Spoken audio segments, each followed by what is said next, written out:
साथियों नमो नमः। प्राथमिक शिक्षक के लिए संयुक्त पात्रता परीक्षा 2024 की संपूर्ण जानकारी लेकर मैं आज आपके सामने उपलब्ध हुआ हूं, जो कुछ इस प्रकार है। अगर चैनल पर आप नए हैं तो चैनल को सब्सक्राइब करें, बेल आइकन को टैप करें ताकि आने वाला वीडियो आपको प्राप्त हो सके।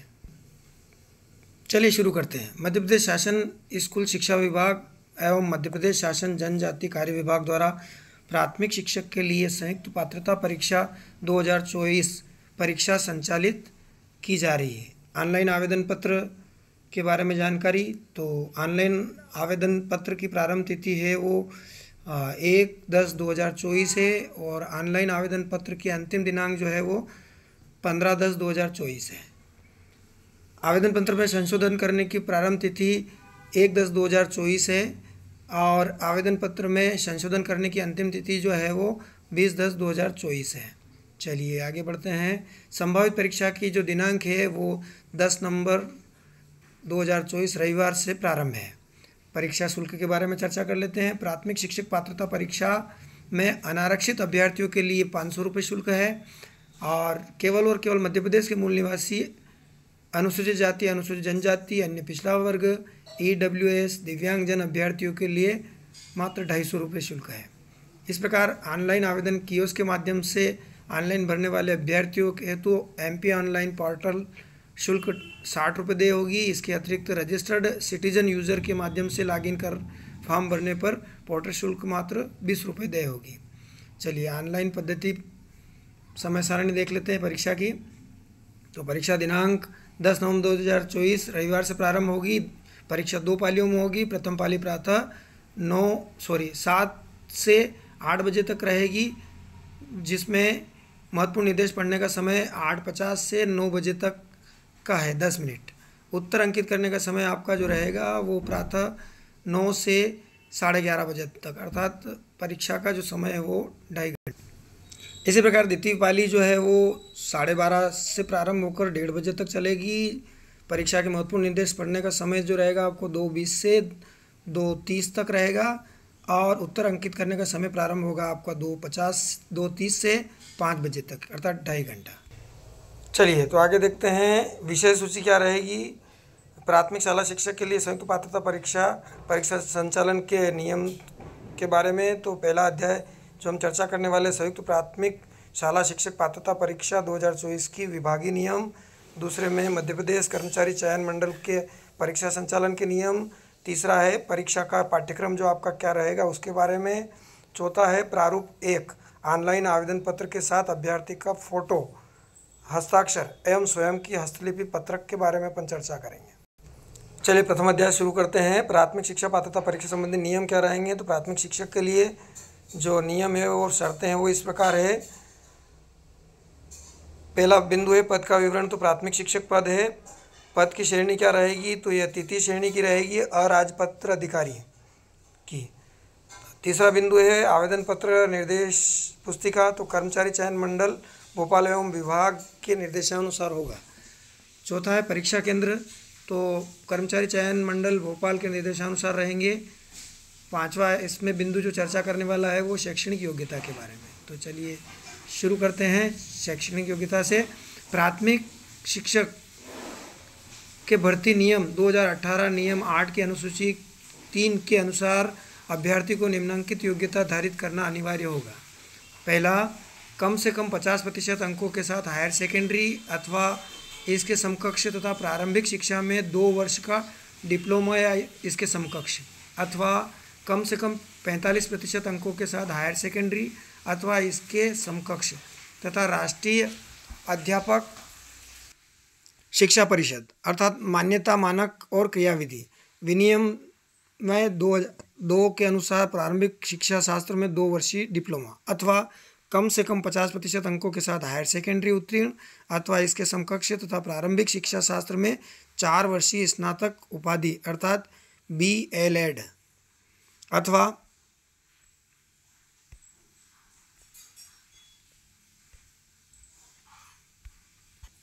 कम से कम 50% अंकों के साथ हायर सेकेंडरी अथवा इसके समकक्ष तथा शिक्षा शास्त्र विशेष शिक्षा में 2 वर्षीय डिप्लोमा अथवा स्नातक उपाधि तथा प्रारंभिक शिक्षा में 2 वर्षीय डिप्लोमा अथवा इसके समकक्ष।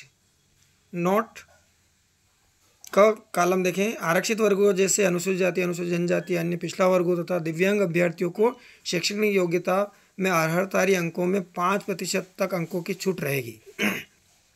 ख, संस्कृत पाठशाला के प्राथमिक शिक्षक संस्कृत के संबंध में संस्कृत साहित्य, व्याकरण आदि विषय के साथ मान्यता प्राप्त संस्था बोर्ड से उत्तर मध्यमा न्यूनतम शैक्षणिक योग्यता होगी।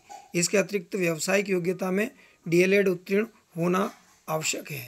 ग, माननीय सर्वोच्च न्यायालय के दिनांक 11/8/2023 के निर्णय के अनुसार में B.Ed योग्यताधारी अभ्यर्थी इस बार पात्र नहीं होंगे। छठा, शिक्षा पात्रता परीक्षा में अर्ह होने के लिए प्रवर्गवार न्यूनतम अंकों का प्रतिशत निम्नानुसार रहेगा। पद प्रारंभिक शिक्षक है। अनुसूचित जाति, अनुसूचित जनजाति, अन्य पिछड़ा वर्ग, दिव्यांग व्यक्ति, आर्थिक रूप से कमजोर वर्ग को 50% अंक लाना अनिवार्य है। और अन्य जो अनारक्षित है या मध्य प्रदेश के सामान्य वर्ग के और अनारक्षित और अन्य जो है प्रदेश से हैं उनको 60% अंक लाना अनिवार्य है। 7वां बिंदु है स्पष्टीकरण। अनुसूचित जाति, अनुसूचित जनजाति, अन्य पिछड़ा वर्ग के आर्थिक रूप से कमजोर वर्ग के अभ्यर्थी जो मध्य प्रदेश के मूल निवासी हो, केवल उन्हें ही न्यूनतम 50% अंक का लाभ मिलेगा, और वो भी तब मिलेगा जब उनके पास मध्य प्रदेश के सक्षम अधिकारी द्वारा वैध प्रमाण पत्र उपलब्ध होगा। अन्य राज्य के आवेदकों के लिए तो न्यूनतम अर्हकारी अंक 60% ही होंगे। शिक्षक पात्रता परीक्षा में अर्हकारी अंक प्राप्त करने मात्र से नियुक्ति हेतु दावे नहीं किए जा सकते। स्कूली शिक्षा विभाग तथा जनजाति कार्य विभाग द्वारा निर्धारित नियुक्ति की अन्य समस्त शर्तें पूर्ण करना भी अनिवार्य होगा। शिक्षक पात्रता परीक्षा के वैधानिक वैधता आजीवन रहेगी। प्राथमिक शिक्षक पात्रता परीक्षा 2020 एवं इसके बाद आयोजित शिक्षक पात्रता परीक्षा के लिए आजीवन वैधता लागू हो गई है। अर्थात वर्ष 2020 में आयोजित प्राथमिक शिक्षक पात्रता परीक्षा में अर्ह अभ्यर्थियों को पुनः पात्रता परीक्षा में सम्मिलित होने की आवश्यकता नहीं है। अगला बिंदु है शिक्षकों के रिक्त पदों पर नियुक्ति हेतु विभागीय द्वारा ज्ञापन जारी कर शिक्षक चयन परीक्षा आयोजित की जाएगी। शिक्षक पात्रता परीक्षा में अर्ह अभ्यर्थियों को शिक्षक चयनित परीक्षा में सम्मिलित होना होगा। नियुक्ति के लिए विज्ञापन एवं प्रक्रिया राज्य शासन के कार्यपालक आदेश द्वारा निर्दिष्ट की जाएगी। अगला बिंदु है शिक्षक पात्रता परीक्षा में भाग लेने वाले आवेदक जो निर्धारित व्यावसायिक योग्यता अर्जित करने के अंतिम वर्ष में हैं, वे भी पात्रता परीक्षा में बैठने हेतु मान्य है। यानी व्यावसायिक योग्यता अर्जित कर रहे हैं और अभी रनिंग में है तो वे भी पात्रता परीक्षा में बैठ सकते हैं। शैक्षणिक व्यावसायिक योग्यता संबंधी अर्हता अर्जन की संदर्भ तिथि नियुक्ति के लिए विभाग द्वारा जारी किए जाने वाले शिक्षक चयन परीक्षा के विज्ञापन तिथि होगी। अर्थात उसी तिथि को अभ्यर्थी की परीक्षा अंक सूची उपाधि धारित किए जाना अनिवार्य है। किंतु ऐसे अभ्यर्थी जिनके पास शैक्षणिक एवं व्यावसायिक योग्यता नहीं है अथवा जो निर्धारित व्यावसायिक योग्यता अर्जित करने के अंतिम वर्ष में अध्ययनरत नहीं है, उन्हें पात्रता परीक्षा में बैठने की अनुमति नहीं होगी। आरक्षित वर्ग के ऐसे अभ्यर्थी जिनके पास सक्षम अधिकारी का वैध प्रमाण पत्र नहीं होगा तो उन्हें अनारक्षित वर्ग में मान्यता दी जाएगी। चलिए अगला नियम, ऐसे अभ्यर्थी जो पात्र परीक्षा में गलत जानकारी देकर सम्मिलित होंगे उनकी अभ्यर्थी की नियुक्ति अमान्य की जाएगी। चलिए आयु सीमा के बारे में चर्चा कर लेते हैं। तो न्यूनतम एवं अधिकतम आयु क्या रहेगी? प्राथमिक शिक्षक पात्रता परीक्षा में सम्मिलित होने हेतु आवेदन भरने की दिनांक को निर्धारित शैक्षणिक एवं व्यावसायिक योग्यता धारित होना चाहिए अथवा व्यावसायिक योग्यता के अंतिम वर्ष में अध्ययनरत होना चाहिए। तदनुसार आवेदकों को न्यूनतम एवं अधिकतम आयु का कोई बंधन नहीं है। पात्रता परीक्षा में पात्र अभ्यर्थियों को चयन परीक्षा में सम्मिलित होना होगा। चयन परीक्षा के विज्ञापन वर्ष की 1 जनवरी को अभ्यर्थी की न्यूनतम आयु 21 वर्ष होनी चाहिए तथा अधिकतम आयु तत्सम प्रचलित सामान्य प्रशासन विभाग के नियमानुसार से मान्य रहेगी। चलिए अगला बिंदु 8वां, परीक्षा की योजना में पाठ्यक्रम से संलग्न है। 9वां, पदों का वेतन। तो पदों का वेतन देख लेते हैं। पद आपका जो है प्राथमिक शिक्षक रहेगा। वेतन क्या रहेंगे? तो न्यूनतम वेतन रुपए जो होगा वो 25,300 प्लस आपको महंगाई भत्ता भी दिया जाएगा जो भर्ती नियम 2018 तथा सामान्य प्रशासन विभाग के परिपत्र क C 13/2019/3/1 दिनांक 12 दिसंबर 2019 के अनुसार परिवीक्षा अवधि में वेतन जो बनाया गया है वो दिया जाएगा। अध्याय 2 की चर्चा कर लेते हैं। तो परीक्षा संचालन के नियम और शर्तें क्या रहेगी उसके बारे में देख लेते हैं। आवेदक द्वारा गलत जानकारी दी जाने की स्थिति में उनका आवेदन निरस्त किया जा सकता है। अभ्यर्थी के प्रमाण पत्रों का मंडल स्तर से केवल परीक्षा आयोजन के उद्देश्य से ही परीक्षण किया जा सकता है एवं कोई भी गलत जानकारी दिए जाने के कारण अभ्यर्थी की अभ्यर्थिता परीक्षा में निरस्त की जा सकती है एवं बोर्ड के पास वैधानिक कार्रवाई करने का पूर्ण अधिकार सुरक्षित है। अभ्यर्थी की नियुक्ति हेतु प्रमाण पत्र का परीक्षण किसी भी तरह का सत्यापन मंडल द्वारा नहीं किया जाएगा, यह पूर्णतः संबंधित विभाग द्वारा ही किया जाएगा। ऑनलाइन आवेदन पत्र में भरी गई जानकारी का सत्यापन चयन के समय संबंधित विभाग, संस्था या भर्ती परीक्षा में संबंधित विभाग द्वारा यथास्थिति नियुक्त करने के पूर्व शासन के आदेशानुसार किया जाएगा। यदि बाद में यह पता चलता है कि आवेदक गलत जानकारी या असत्य जानकारी अथवा किसी जानकारी को छुपाई है, ऐसी स्थिति में किसी भी स्तर पर संस्था प्रमुख संबंधित विभाग द्वारा परीक्षा में प्रवेश चयन नियुक्ति निरस्त की जा सकेगी। आवेदक द्वारा छद्म रूप से एक से अधिक आवेदन किए जाने हो तदनुसार परीक्षा में बैठने पर अभ्यर्थी की अभ्यर्थिता निरस्त की जाएगी। चलिए आगे बढ़ते हैं। परीक्षा हॉल में ले जाने वाली आवश्यक सामग्री। तो पहला पॉइंट है इसमें बोर्ड की वेबसाइट से डाउनलोड किया गया प्रवेश पत्र। दूसरा, काला बॉल पॉइंट पेन, उपस्थिति पत्रक एवं हस्ताक्षर, अन्य जानकारी भरने हेतु। तीसरा, फोटोयुक्त पहचान पत्र। तो इसमें voter ID card, PAN card, Aadhaar card, driving licence, आधिकारिक रूप से जो भी जारी मय फोटो वाला एवं हस्ताक्षरित अंक सूची मय फोटोग्राफ तथा पासपोर्ट, इनमें से कोई एक लाना अनिवार्य रहेगा।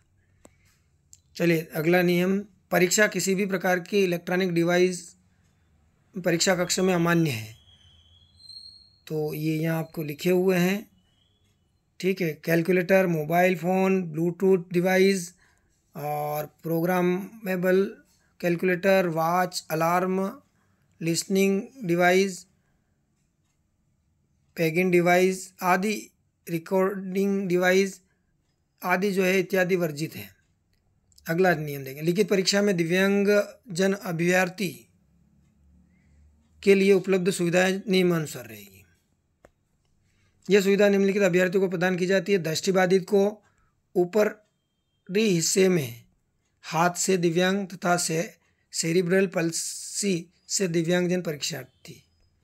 दूसरा, मानसिक रूप से स्पेस्टिक, डायस्लेक्सिक और पर्सन्स विद डिसेबिलिटी एक्ट 1995 में परिभाषा वाले अभ्यर्थी ही। तीसरा, ऐसे परीक्षार्थी जो अचानक बीमार हो जाने की स्थिति में वे जब वह लिखने में असमर्थ हो, इस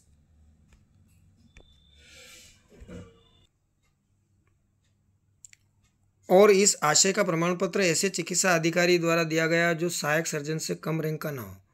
प्रदान की जाने वाली सुविधा क्या मिलेगी? तो उपरोक्त से संबंधित अभ्यर्थियों को सहायक अथवा प्रतिपूरक समय की सुविधा प्रदान की जाएगी, किंतु दृष्टिबाधित दिव्यांग अभ्यर्थियों को सहायक एवं प्रतिपूरक समय दोनों की सुविधा प्रदान की जाएगी। सहायक अथवा प्रतिपूरक समय अथवा दोनों।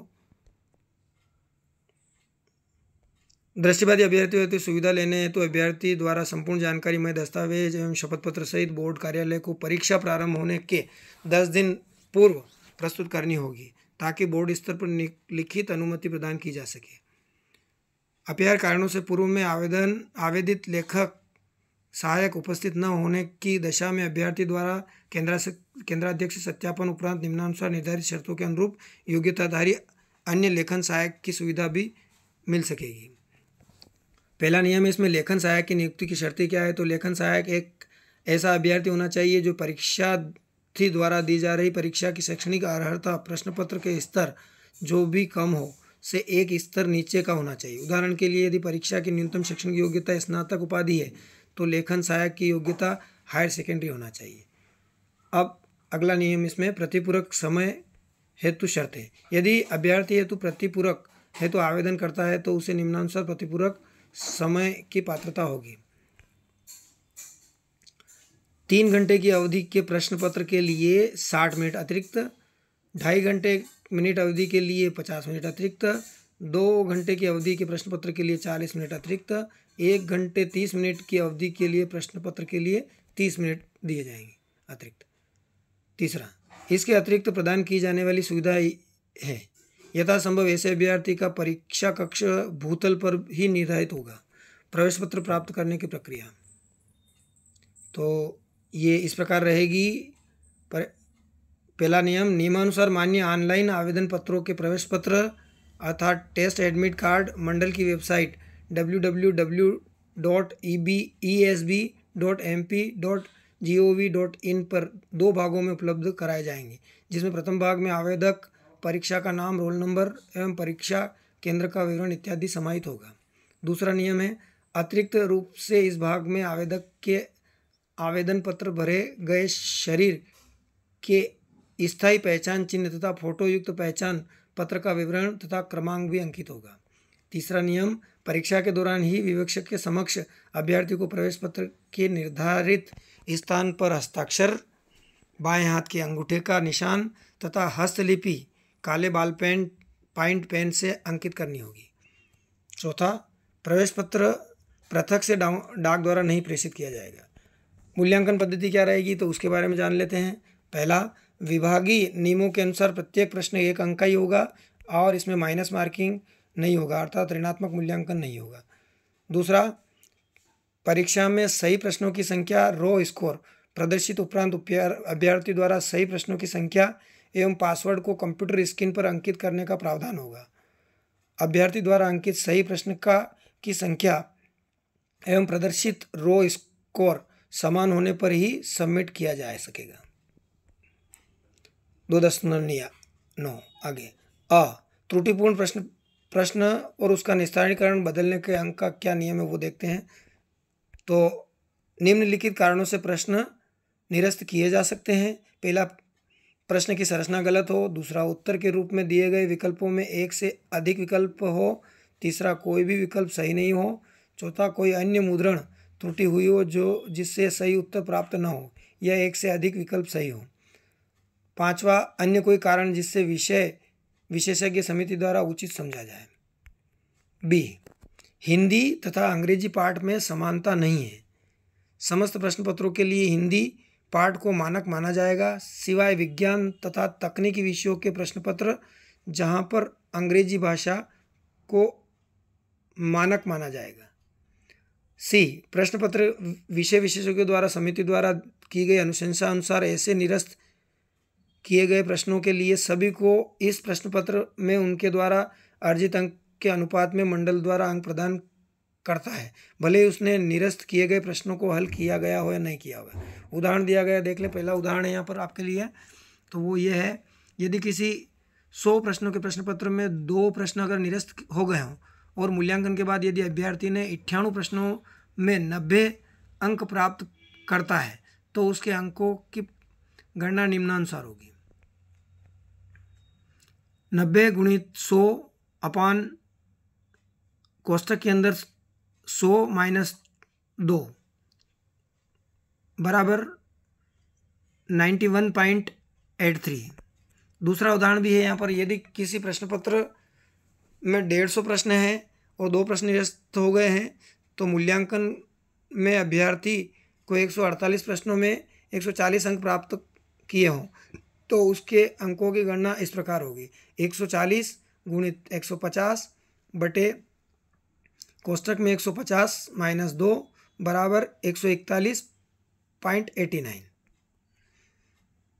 उदाहरण तीसरा भी हो सकता है जब प्रश्नों की संख्या ज़्यादा हो किसी प्रश्न पत्र में, तो जैसे कि 200 प्रश्नों के प्रश्न पत्र में 2 प्रश्न निरस्त किए गए तो मूल्यांकन अभ्यर्थी को 198 प्रश्नों में 190 ही अंक प्राप्त हुए तो अंकों की गणना इससे होगी कि 190 गुणित 200 बटे 200 माइनस 2 बराबर 191.91। नोट, सभी गणना को दशमलव के 2 अंकों तक ही लिया जाएगा।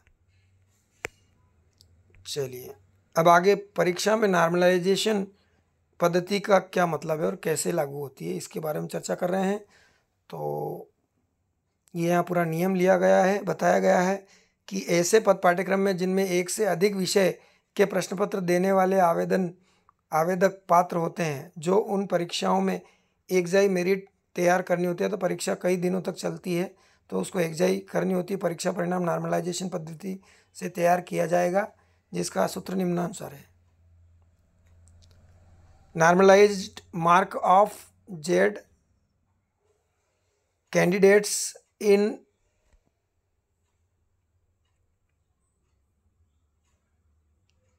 आई session M I Z I J is given by, ये जो है ये सूत्र है। इसी सूत्र के नाम तरीके से नॉर्मलाइजेशन पद्धति को लागू किया जाता है। यहाँ सभी एम का क्या मतलब है वो भी दर्शाया गया है, आप देख सकते हैं अच्छे से।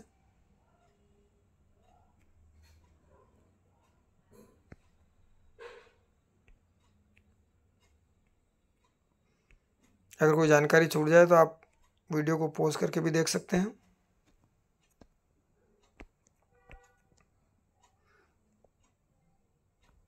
नॉर्मलाइजेशन पद्धति के बारे में भी आप मंडल की वेबसाइट पर देख सकते हैं।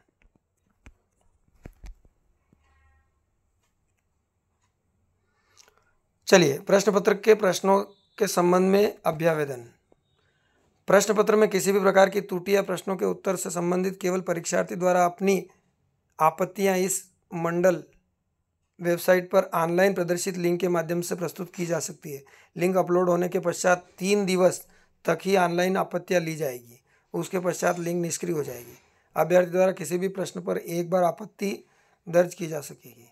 एक बार आपत्ति दर्ज होने पर उस प्रश्न पत्र को विशेषज्ञों द्वारा विस्तृत रूप से परीक्षण कर निर्णय लिया जाएगा।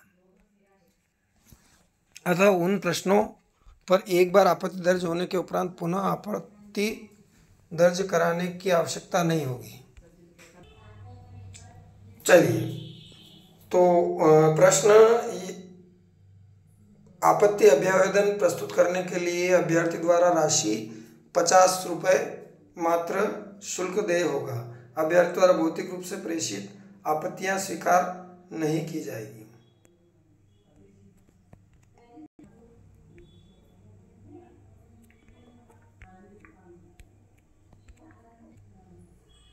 ये वाला परीक्षा संचालन से संबंधित है, तो इसमें कोई अनुचित साधन लेकर बैठता है या इधर उधर इशारा करता है, नकल करने का प्रयास करता है, तो उससे संबंधित नियम है। ये आपके लिए इतने आवश्यक नहीं है। अगर लगता भी है तो आप इसको पॉज करके देख सकते हैं।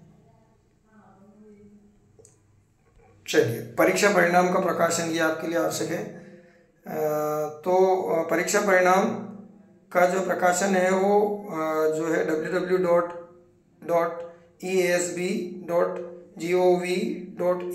पर उपलब्ध किया जाएगा पात्रता सूची के अनुसार। अंतिम कुंजी समिति की अनुशंसाएं सभी मंडल वेबसाइट पर अपलोड कर दी जाएगी। परीक्षा परिणाम मंडल द्वारा जारी किए जाने वाले परीक्षा परिणाम में लिखित परीक्षा के अंकों के आधार पर केवल आवेदकों को क्वालिफाइड डिसक्वालिफाइड स्टेटस अंकित रहेगा। इस परिणाम में श्रेणीवार सवर्गवार समेकित क्रम अंकित नहीं होगा। परीक्षा के परिणाम घोषित होने के बाद अभ्यर्थियों का परीक्षा परिणाम मंडल की वेबसाइट पर अपलोड किया जाएगा। तदनुसार अभ्यर्थी वेबसाइट से डाउनलोड कर परीक्षा परिणाम प्राप्त कर सकते हैं। डाक से परिणाम प्रेषित नहीं किया जाएगा। चलिए आगे। अगला नियम है, परीक्षा संचालन संबंधी सभी नीतिगत विषयों का निर्धारण एवं निर्णय लेने का अधिकार मंडल को रहेगा। तो ये आपके काम का नहीं है। कोई विवाद हो जाता है तो न्यायिक क्षेत्राधिकार परीक्षा संचालन संबंधी सभी नियमों प्रविधियों संबंधी किसी भी विवाद की स्थिति में क्षेत्राधिकार मध्य प्रदेश के उच्च न्यायालय के अंतर्गत रहेगा। चलिए खंड ब की चर्चा करते हैं। ऑनलाइन आवेदन पत्र के साथ संलग्न किए जाने वाले क्या क्या दस्तावेज है उसका विवरण देख लेते हैं। तो यहाँ पर जो है ऑनलाइन आवेदन पत्र के साथ आवेदक को निम्नलिखित आवश्यक दस्तावेज अनिवार्य रूप से स्कैन कराने होंगे। इसमें पहला है, ऑनलाइन आवेदन पत्र के साथ अभ्यर्थी का कलर फोटो, हस्ताक्षर एवं स्वयं की हस्तलिपि को प्रपत्र प्रारूप 1 के अनुसार स्कैन कराकर संलग्न कराना होगा। दूसरा नियम है, ऑनलाइन आवेदन पत्र में आवेदक को जन्म तिथि के प्रमाण यथा 10वीं अथवा 12वीं की अंक सूची यथा लागू आपकी जाति प्रमाण पत्र, दिव्यांगता प्रमाण पत्र, EWS प्रमाण पत्र, परीक्षा की न्यूनतम शैक्षणिक योग्यता, अर्हता प्रमाण पत्र, अंक सूची इत्यादि मूलतः स्कैन कर अपलोड किया जाना होगा। चलिए आगे है, ऑनलाइन आवेदन पत्र के साथ क्या क्या लगाना है उसके बारे में, हस्ताक्षर वगैरह। तो पहला, ऑनलाइन आवेदन पत्र के साथ अभ्यर्थी का कलर फोटो, हस्ताक्षर एवं स्वयं की हस्तलिपि को प्रपत्र प्रारूप 1 के अनुसार स्कैन कराकर लगाना होगा। दूसरा, जिसमें फोटो ऊपरी भाग में तथा हस्ताक्षर नीचे के भाग में करने हैं। फोटोग्राफ अच्छी गुणवत्ता एवं बैकग्राउंड सफ़ेद होना चाहिए। पोलोराइड फोटोग्राफ मान्य नहीं होगा, अर्थात एडिटिंग फोटो मान्य नहीं होगा। चौथा, अभ्यर्थी का फोटोग्राफ सामने से खींचा हुआ होना चाहिए जिससे अभ्यर्थी के दोनों कान स्पष्ट दिखाई दें। पांचवा, उपरोक्त मापदंड के फोटोग्राफ संलग्न नहीं किए जाने पर आवेदन निरस्त किया जा सकता है। छठा, फोटोग्राफ आवेदन भरने की तिथि से 3 माह से अधिक पुराना नहीं होना चाहिए। फोटोग्राफ पर खिंचवाने की दिनांक व आवेदक के नाम भी स्पष्ट अंकित होना चाहिए। यथासंभव अभ्यर्थी द्वारा आवेदन पत्र में जैसा फोटो या दाढ़ी या क्लीन शेव है में लगाया गया हो तो परीक्षा हाल में वैसा ही फोटो लाना होगा, वैसी स्थिति दर्ज कराना होगी आपकी।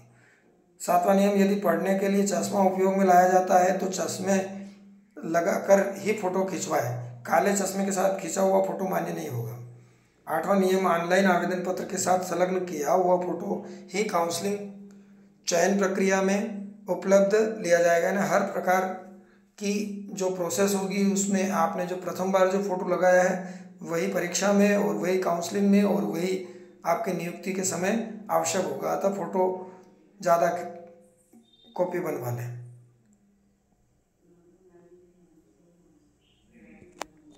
9वां नियम, ऑनलाइन आवेदक पत्र में हस्ताक्षर निर्धारित जगह पर फोटो के नीचे पूर्णतः स्पष्ट रूप से किए जाने होंगे। लघु हस्ताक्षर, अंग्रेजी के कैपिटल अक्षरों में हस्ताक्षर अथवा 1 से अधिक हस्ताक्षर तो मान्य नहीं होंगे। 10वां, मिसिंग अथवा अस्पष्ट फोटो हस्ताक्षर हस्तलिपि डेटा होने पर आवेदन पत्र मान्य किया जाएगा।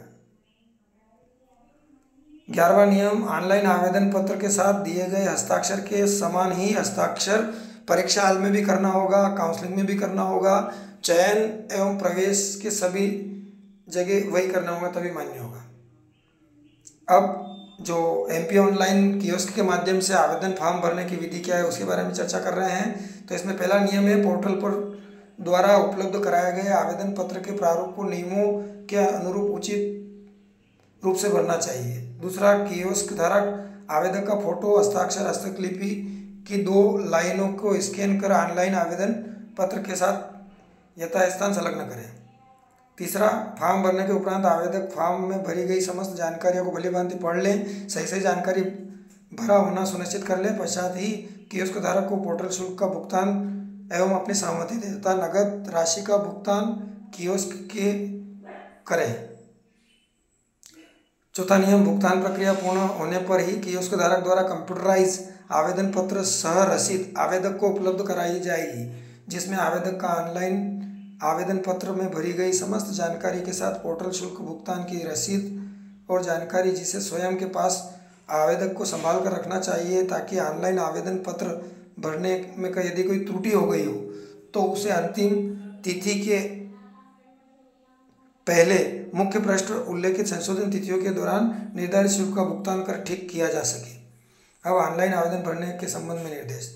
तो पहला नियम है, आवेदन पत्र आवेदन जमा करने की अंतिम तिथि की रात्रि 12 बजे तक ऑनलाइन भरे जा सकते हैं। आवेदक द्वारा भरे जाने वाले आवेदन पत्र में राज्य एवं जिले का विवरण मेनू के माध्यम से प्राप्त होगा, जिसे भविष्य में आवश्यकता अनुसार राज्य एवं जिले की आवश्यक जानकारी प्राप्त की जा सके। दूसरा, आवेदक को आवेदन पत्र में शरीर के स्थायी चिन्ह जो डेथ मार्क परीक्षा के समय प्रस्तुत किए जाना चाहिए और फोटो पहचान पत्र प्रस्तुत किया जाना चाहिए और विवरण तथा क्रमांक अनिवार्य रूप से अंकित किया जाना होगा। इनके अभाव में आवेदन पत्र स्वीकार नहीं किया जाएगा। तीसरा, ऑनलाइन आवेदन पत्र में भरी जाने वाली समस्त जानकारी शुद्धता एवं सत्यता का पूरा उत्तरदायित्व आवेदक का रहेगा।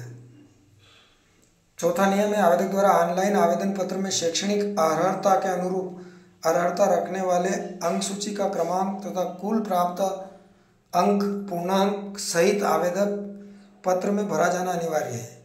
पांचवा, ऑनलाइन आवेदन पत्र में आवेदक का अपना आधार कार्ड क्रमांक आधार VID अनिवार्यतः अंकित किए जाने का प्रावधान रखा गया है। इसके उपयोग से नंबर 1, परीक्षा के ठीक पूर्व रजिस्ट्रेशन डेस्क पर अभ्यर्थियों का बायोमेट्रिक सत्यापन किया जाएगा। दूसरा, चयनित अभ्यर्थियों का बायोमेट्रिक सत्यापन आवश्यकता अनुसार विभाग स्तर पर ही किया जाएगा। छठा, पहचान पत्र के मेनू में मंडल द्वारा अधिमान्य पहचान पत्र का ही प्रावधान रखा गया है। ऑनलाइन आवेदन पत्र आवेदन भरने की कौन सी वेबसाइट? तो पहला, ऑनलाइन आवेदन पत्र MP ऑनलाइन की वेबसाइट www.esb.mponline.gov.in के माध्यम से भरा जा सकता है। दूसरा, इसके अतिरिक्त स्वयं के स्तर से भी उपरोक्त उल्लेखित वेबसाइट से डेबिट अर्थात कोई भी visa, master card, maestro card, credit card, कोई भी वीज़ा, मास्टर कार्ड या नेट बैंकिंग के माध्यम से निर्धारित शुल्क का भुगतान कर ऑनलाइन आवेदन पत्र भरा जा सकता है। तीसरा, शुल्क भुगतान की प्रक्रिया पूर्ण होने के पश्चात ऑनलाइन आवेदन पत्र की एक प्रति अपने पास सुरक्षित रखें ताकि उसमें उल्लिखित आवेदन पत्र क्रमांक का उपयोग कर मंडल की वेबसाइट के माध्यम से प्रवेश पत्र डाउनलोड किया जा सके। तो चलिए आगे बात चर्चा करते हैं। ऑनलाइन आवेदन पत्र भरने हैं तो 2 विकल्प दिए गए हैं। पहला, इंटरनेट कैफे के द्वारा कियोस्क पर, दूसरा स्वयं के कंप्यूटर द्वारा। चलिए पहला पढ़ते हैं। आवेदक वेबसाइट के माध्यम से होम पेज पर उपलब्ध सिटीजन सर्विस नागरिक सेवा के अंतर्गत एप्लीकेशन क्लिक करके ESB की लिंक में परीक्षा के रिक्त पदों की पूर्ति हेतु ऑनलाइन आवेदन पत्र भरने संबंधी निर्देश, इंस्ट्रक्शन तथा परीक्षा नियम एग्जामिनेशन रूल्स उपलब्ध हैं। दूसरा, निर्देशों एवं नियमों को आप भलीभांति अध्ययन करने के पश्चात ऑनलाइन आवेदन पत्र भरने हेतु कंटिन्यू बटन को क्लिक कर सकते हैं। तीसरा, ऑनलाइन आवेदन पत्र में चाहिए गई समस्त जानकारियों को सही भरना अनिवार्य है तथा किसी भी जानकारी के रिक्त रहने की स्थिति में ऑनलाइन आवेदन जमा नहीं किया जा सकेगा। चौथा, ऑनलाइन आवेदन पत्र के साथ फोटो, हस्ताक्षर, हस्तलिपि की 2 लाइनों की एक इमेज तैयार करने हेतु लिंक के माध्यम से प्रारूप मुद्रित कर उसमें यथास्थान हस्तलिपि की 2 लाइनें, फोटो तथा हस्ताक्षर कर उसे स्कैन कर JPG फॉर्मेट में ही कंप्यूटर में सेव करें। वह इसे ब्राउज़र बटन के माध्यम से सेव किए गए इमेज को ऑनलाइन आवेदन पत्र के साथ अटैच करें। पांचवा, ऑनलाइन आवेदन पत्र को सबमिट करने के पूर्व पुनः एक बार सुनिश्चित कर लें कि आवेदन पत्र में भरी गई सभी जानकारी सही है। उसके बाद सबमिट बटन का उपयोग कर आवेदन पत्र जमा करें। छठा, आवेदन पत्र जमा होने पर आवेदन पत्र क्रमांक दर्शाया जाएगा तथा पोर्टल शुल्क के भुगतान हेतु प्रोसेस टू पेमेंट बटन का उपयोग किया जाना होगा, जिसके अंतर्गत भी 2 विकल्प दिए जाएंगे। क्रेडिट या डेबिट कार्ड के माध्यम से सभी बैंक के डेबिट कार्ड और क्रेडिट कार्ड मान्य है। इंटरनेट बैंकिंग के माध्यम से। और UPI जो आपका सभी का बना हुआ रहता है, फ़ोन पे, गूगल पे, पेटीएम और आदि प्लेटफॉर्म का, तो उससे और भीम ऐप से भी आप कर सकते हैं। क्रेडिट डेबिट कार्ड के माध्यम से परीक्षा शुल्क का भुगतान। तो भुगतान के तरीके, पहला, आवेदन पत्र भरने के उपरांत पोर्टल शुल्क का भुगतान किसी भी बैंक के क्रेडिट कार्ड के माध्यम से किया जा सकता है। दूसरा, क्रेडिट डेबिट कार्ड के विकल्प का चयन करने पर निर्धारित बैंकों का भुगतान हेतु पेमेंट गेटवे उपलब्ध होगा, जिसमें क्रेडिट एवं डेबिट कार्ड का विवरण भरकर पोर्टल शुल्क का भुगतान किया जा सकेगा। तीसरा, पोर्टल शुल्क के सफलतापूर्वक भुगतान होने पर ही ट्रांजैक्शन संबंधी जानकारियों की कंप्यूटराइज रसीद उपलब्ध होगी, जिसे मुद्रित कर संभाल कर रखा जाना चाहिए। इंटरनेट बैंकिंग माध्यम से परीक्षा शुल्क की जानकारी। पहला, आवेदक के पास इंटरनेट बैंकिंग की सुविधा उपलब्ध होना चाहिए। ऑनलाइन आवेदन पत्र भरने के उपरांत पोर्टल शुल्क का भुगतान निर्धारित बैंकों की इंटरनेट बैंकिंग से बैंक द्वारा प्रदाय यूजर आईडी का उपयोग किया जा सकता है। दूसरा, पोर्टल शुल्क में सफलतापूर्वक भुगतान होने पर ट्रांजैक्शन संबंधी जानकारियों की कंप्यूटराइज रसीद उपलब्ध होगी, जिसे मुद्रित कर संभाल कर रखना होगा। आगे जो है ये जानकारी है, आप वीडियो को पॉज करके भी इसको देख सकते हैं। हम आगे बढ़ रहे हैं यहाँ से। निर्धारित तिथि में जमा किए गए ऑनलाइन आवेदन पत्र में संशोधन कैसे होगा? तो इसमें पहला जो नियम है, ऑनलाइन आवेदन पत्र में निर्धारित दिवस तक स्वयं आवेदक द्वारा इंटरनेट से अथवा MP ऑनलाइन की अधिकृत कियोस्क माध्यम से अपने ऑनलाइन आवेदन पत्र में संशोधन किया जा सकेगा। दूसरा, उक्त सुविधा केवल ऑनलाइन आवेदन पत्र भरने की निर्धारित अवधि में परीक्षा शुल्क राशि का भुगतान कर सफलतापूर्वक भरे गए आवेदन पत्रों के लिए ही उपलब्ध होगी।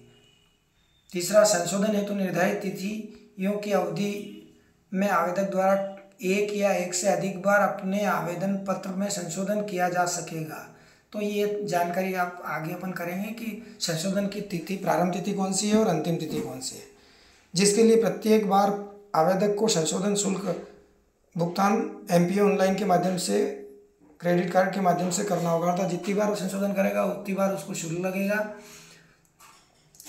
चौथा नियम, उपरोक्त प्रक्रिया में किसी भी आवेदक द्वारा यदि श्रेणी अनारक्षित के स्थान पर अनुसूचित जाति, अनुसूचित जनजाति या EWS या पिछड़ा वर्ग दिया जाए तो उसके द्वारा भुगतान की गई परीक्षा शुल्क राशि में से अजजा अन्य पिछड़ा वर्ग EWS दिव्यांगजन के लिए निर्धारित परीक्षा शुल्क में छूट की राशि के आधार पर वापस नहीं की जाएगी। पांचवा, परंतु यदि किसी आवेदक द्वारा अनुसूचित जाति, अनुसूचित जनजाति, अन्य पिछड़ा वर्ग EWS दिव्यांगजन श्रेणी में अनारक्षित का संशोधन किया जाता है तो उसे अनारक्षित श्रेणी के लिए निर्धारित परीक्षा शुल्क राशि में पूर्व में जमा की गई राशि का समायोजन करके शेष राशि का भुगतान करना होगा। छठा, संशोधन के लिए निर्धारित अवधि में स्वयं आवेदक द्वारा ऑनलाइन आवेदन पत्र क्रमांक, ट्रांजैक्शन ID नंबर व जन्म तिथि का उपयोग कर अपने ऑनलाइन आवेदन पत्र में आवश्यक संशोधन किया जा सकता है। यानी आप जो आवेदन की जो क्रमांक है या ट्रांजैक्शन ID नंबर है या जन्म तिथि, इनके आधार पर आप संशोधन कर सकते हैं। ऐसे किसी भी संशोधन के लिए आवेदक की स्वयं की जिम्मेदारी होगी। छठा, ऑनलाइन आवेदन पत्र क्रमांक, ट्रांजैक्शन ID नंबर, बोर्ड आवेदन क्रमांक, मोबाइल नंबर एवं ईमेल ID में संशोधन नहीं किया जा सकेगा, क्योंकि ये आपने जो पहले भरे हैं मोबाइल नंबर, ईमेल ID और ट्रांजैक्शन ID जो वहाँ से आपको प्राप्त हुई है, ये इसमें कोई बदलाव नहीं कर सकते संशोधन के समय। आठवां, संशोधन के लिए निर्धारित समयावधि के पश्चात किसी भी प्रकार का संशोधन मान्य नहीं होगा। अभ्यर्थी के किसी भी प्रकार के आवेदन पत्र पर मंडल द्वारा विचार नहीं किया जाएगा। अभ्यर्थी के पत्र को निरस्त करते हुए मंडल द्वारा प्रत्युत्तर नहीं दिया जाएगा। चलिए अब आगे बढ़ते हैं, ऑनलाइन आवेदन पत्र का निस्तारीकरण। तो चलिए चर्चा, इसमें त्रुटि या स्पष्टता डाटा की अनुपलब्धता होने की स्थिति में आवेदक का आवेदन पत्र निरस्त किया जाएगा। इसके अलावा आवेदन ऑनलाइन पत्र के संबंध में किसी भी प्रकार की जानकारी या समस्या MP ऑनलाइन के हेल्प डेस्क से या दूरभाष केंद्र 0755 67 20 200 पर संपर्क किया जा सकता है। चलिए एक बात और बता दें, परीक्षा में पुनर्गणना और पुनर्मूल्यांकन का प्रावधान नहीं है। अभ्यर्थी किसी भी प्रकार के आवेदन पत्र मंडल द्वारा विचारणीय नहीं किए जाएंगे। तो ये है जो है पुनर्गणना और पुनर्मूल्यांकन की व्यवस्था नहीं है। अगला है, अभ्यर्थी द्वारा जानकारी समस्या के लिए टोल फ्री नंबर भी उपलब्ध है 1800233789 पर संपर्क किया जा सकता है। साथ ही वे मंडल की ईमेल ID complain.peb@mp.gov इन पर भी भेजी जा सकती है। चलिए खंड 6 की चर्चा करते हैं। तो इसमें आवेदन पत्र भरने की समयावधि और ऑनलाइन परीक्षा का विवरण। तो आवेदन पत्र की भरने की विधि जो है वो ऑनलाइन आवेदन पत्र 1/10/2024 से प्रारंभ होगा और 15/10/2024 15 दिन का रहेगा। ऑनलाइन आवेदन में संशोधन की जो तारीख है वो 1/10/2024 से 20/10/2024 अर्थात 20 दिन की रहेगी। अब ऑनलाइन परीक्षा का विवरण किस प्रकार होगा, तो परीक्षा 2 पाली में होगी। प्रथम पाली 10/11/2024, द्वितीय पाली भी 10/11/2024 को ही होगी। समय है इसका, प्रथम पाली प्रातः 9 बजे से प्रारंभ होकर 11:30 बजे तक रहेगी, 2.5 घंटे की अवधि है और अधिकतम अंक 150 हैं। द्वितीय पाली 2:30 से 5 बजे तक रहेगी।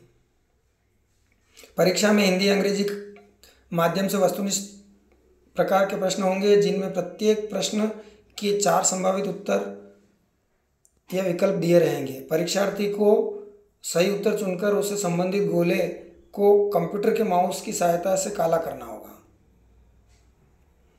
परीक्षा शुल्क क्या रहेगी उसके बारे में चर्चा कर लेते हैं। तो प्राथमिक शिक्षक शाला शिक्षक पात्रता परीक्षा में अनारक्षितों के लिए 500 रुपये और आरक्षित वर्ग के लिए 250 रुपये रहेगा। आवेदन ऑनलाइन आवेदन कियोस्क के माध्यम से ऑनलाइन भरने के लिए अभ्यर्थियों को MP ऑनलाइन का पोर्टल शुल्क भी देना होगा, जो 60 रुपये है। इसके अतिरिक्त रजिस्टर्ड सिटीजन यूजर के माध्यम से लॉगिन करने पर फॉर्म भरने में आपको कम शुल्क लगेगा, जो है 20 रुपये है। आवेदन पत्र में संशोधन किए जाने पर देयक शुल्क जो है इस प्रकार है। आवेदन पत्र में प्रत्येक बार संशोधन किए जाने का शुल्क जो है वो 20 रुपये है। दूसरा, आवेदन पत्र में प्रत्येक बार संशोधन किए जाने पर पोर्टल शुल्क जो होगा वो 40 रुपये है।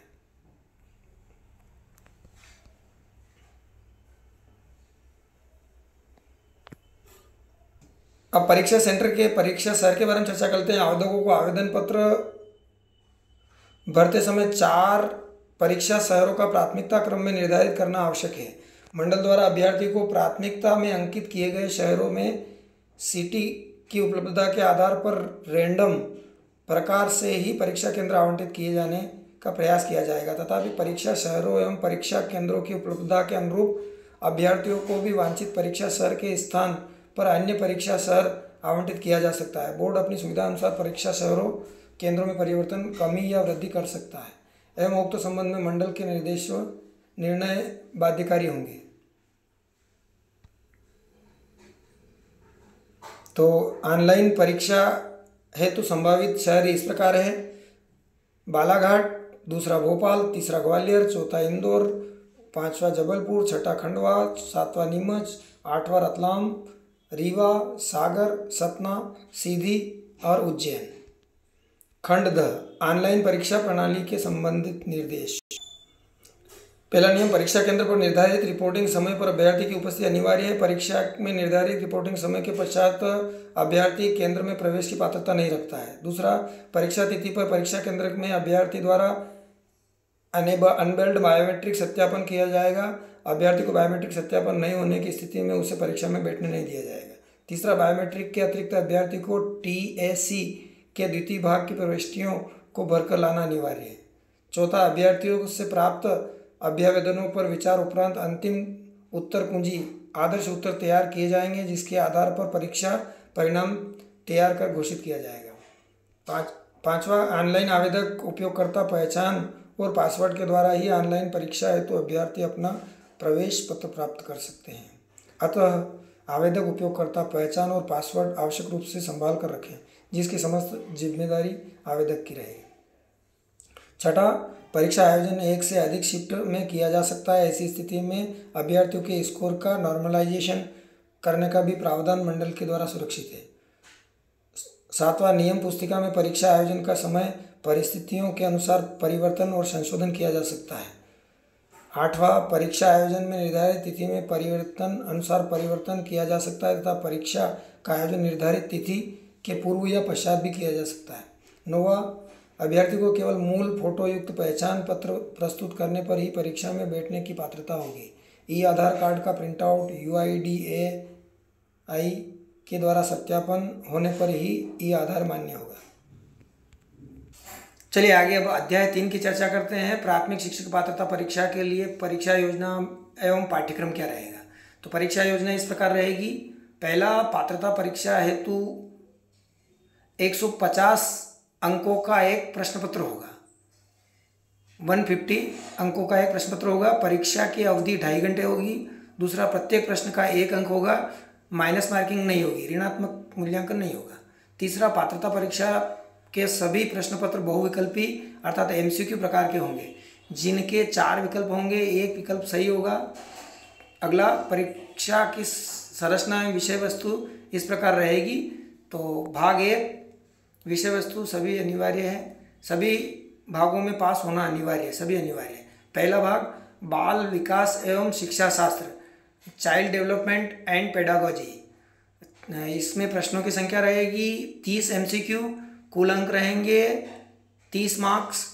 दूसरा भाग भाषा 1 लैंग्वेज फर्स्ट, प्रश्नों की संख्या 30 एमसीक्यू, मार्क्स 30 मार्क्स। भाग 3 भाषा 2 सेकेंड लैंग्वेज, प्रश्नों की संख्या 30 एमसीक्यू, 30 मार्क्स। भाग 4 गणित मैथमेटिक्स, प्रश्नों की संख्या 30 एमसीक्यू, कुल अंक 30 मार्क्स।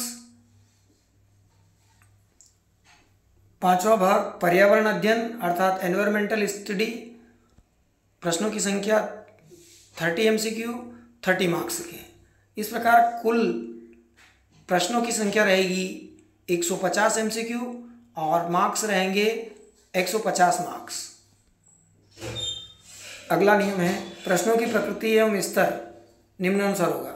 बाल विकास एवं शिक्षा शास्त्र के लिए जो प्रश्न है वो 6 से 11 वर्ष आयु समूह के शिक्षण एवं सीखने की शैक्षणिक मनोवैज्ञानिक पर आधारित होंगे, जो विशेषताओं को समझ आवश्यकता विभिन्न प्रकार के शिक्षा शास्त्रियों का मनोविज्ञान, शिक्षार्थी के साथ संवाद और सिखाने हेतु अच्छे फैसिलिटेटर की विशेषता एवं गुणों पर आधारित होगा। सेकेंड, भाषा फर्स्ट के प्रश्न आवेदन पत्र में चुनी गई भाषा के माध्यम से प्रभावित पर आधारित होंगे। थर्ड, भाषा सेकेंड और भाषा फर्स्ट से पृथक होगी। आवेदन पत्र में हिंदी, अंग्रेजी, संस्कृत व उर्दू में से कोई भी भाषा चुन सकेंगे और आवेदन पत्र में चुनी गई भाषा के प्रश्न ही हल कर सकेंगे। भाषा सेकंड के प्रश्न पत्र भाषा के तत्व, संप्रेषण और समझने की क्षमताओं पर आधारित होंगे।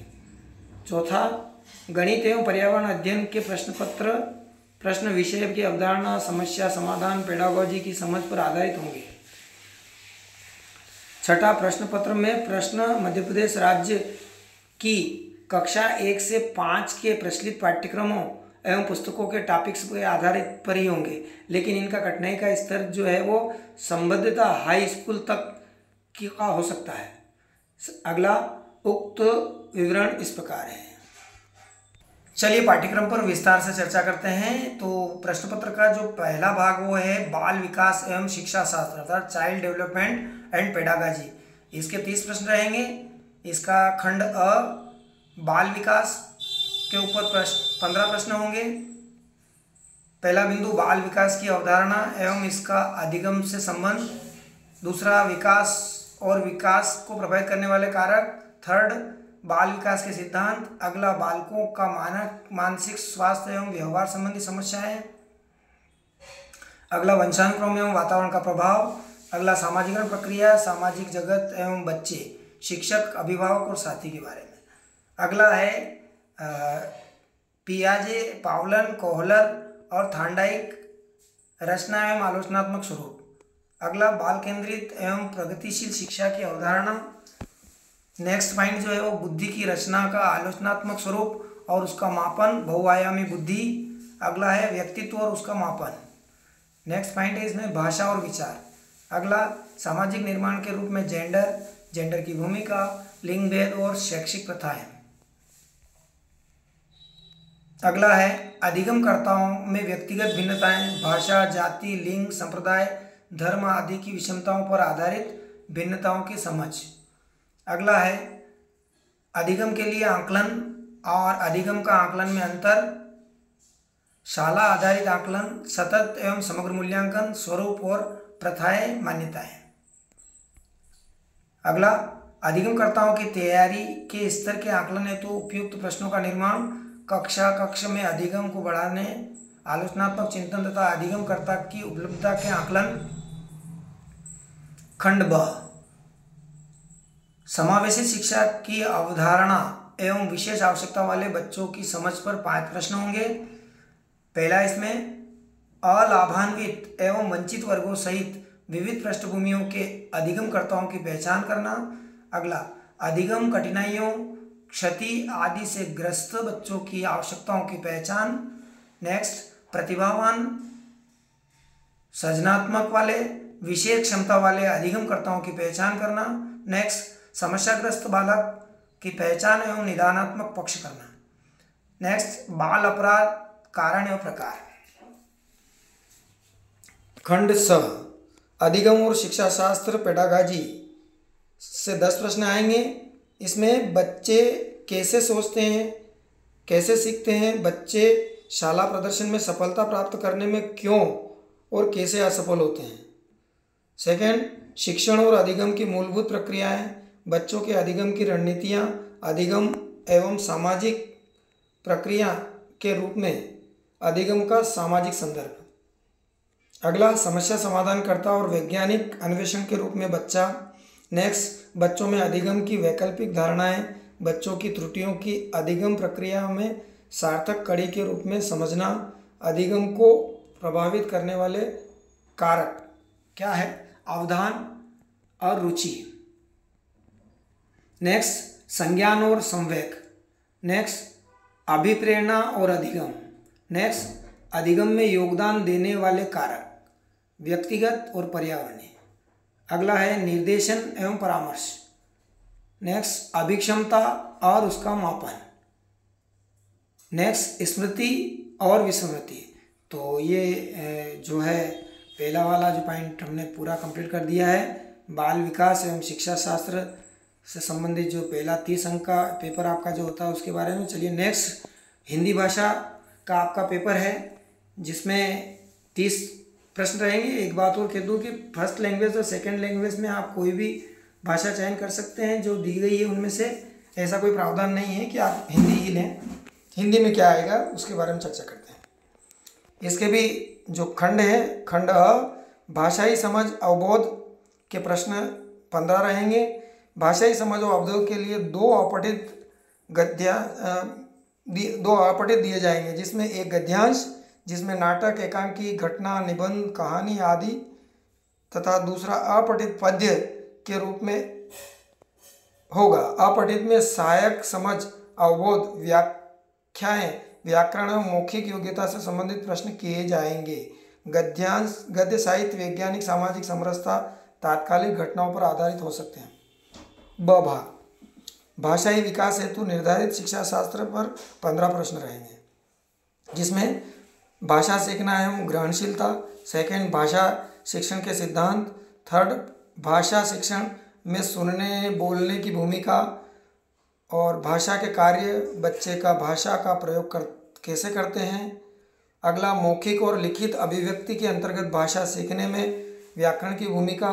अगला, भाषा शिक्षण में विभिन्न स्तरों के बच्चों को चुनौतियाँ।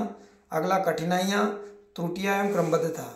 अगला, भाषा के 4 जो स्किल हैं, कौशल है, सुनना, बोलना, पढ़ना, फिर लिखना का मूल्यांकन। अगला, कक्षा में शिक्षण अधिगम सामग्री, पाठ्यपुस्तक, दूरसंचार अर्थात मल्टीमीडिया से जो जानकारी आती है, सोशल मीडिया से, दृश्य एवं श्रव्य सामग्री, बहुकक्ष स्रोत। और अगला है पुनः शिक्षण। चलिए, अगली भाषा के रूप में अंग्रेजी भाषा के बारे में बात कर रहा हूँ। इंग्लिश लैंग्वेज, इसके 30 प्रश्न। कॉम्प्रिहेंशन के 15 क्वेश्चन रहेंगे, 15 question. 2 unseens prose passage discursive of literary on narrative of scientific with question on comprehension, grammar and verbal ability। B part है pedagogy and language development, 15 question रहेंगे। फर्स्ट, इसमें learning and acquisition of language. Second, principle of second language teaching. Third, language skills, listening, speaking, reading and writing. Next, rule of listening and speaking, function of language and how children use it as a tool. Next, the rule of grammar and learning a language for communicating ideas, verbals and in written form. Next, challenge of teaching language in diverse classroom language difficulty. Next, teaching learning material, textbook, multimedia materials, multi legal resources of classroom. Next, evaluating language comprehension and proficiency,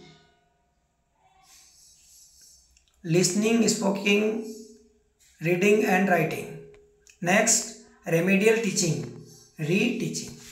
चलिए अब हम देववाणी संस्कृत के बारे में बात करते हैं।